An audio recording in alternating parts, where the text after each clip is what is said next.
Assalamualaikum nunggu abang. Ni sampaikan saat seluruh Aceh. Seluruh Aceh ni BTN ni imbaukan je seluruh Aceh yang dipegat surat kabarnya ni pegah akan dicek COVID-19 di Aceh gratis secara gratis. Baik ni pegah saat seluruh Aceh ni impu ni pe ju masabahnya ni viralkan. Ni pegah saat contoh lagi kejadian di Itali, Melaya kai depu mandum. Di Itali pun hana kenangnya. Iba botolnya dua boh ke dari dipo di botol bak pintu lip. Maka haji berjangkit madunya menang si di Aceh karena di Indonesia akan merajalela PKI. Anak karena Acehnya zon hijau, jadi ipegang ke zon merahnya terlibat Aceh mata dunia. Aceh dengan Vietnam memang zon hijau anak kenang.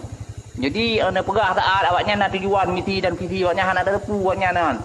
Jadi ya cek gratis anak kenang tu kak ya ipegah kenang lewatnya ipurusak Aceh. Nah ataupun itu betul-betul ipu kenang di iba botolnya ni suntik kiban ibu ala-alanya ndek mandum. Ni sebarkan lalu halang tu telefon ya ka menggah madu masabahnya di Malaysia. Ni long bithe tak masabahnya. So yang na urang Aceh ti bukanya ni YouTube kem-kem ya test COVID-19 nya ni YouTube ju. Doktor Palih hari 16 Jokowi.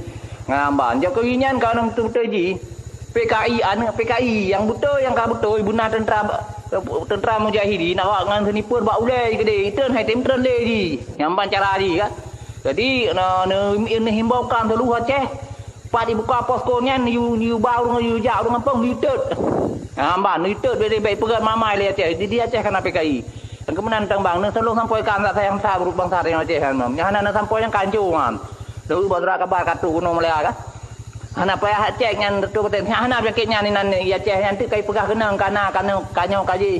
Pale tak wayan misi dan visi wayan terjual ni mau terjual ni nya PKI wanyan. Kalau lu pegah je.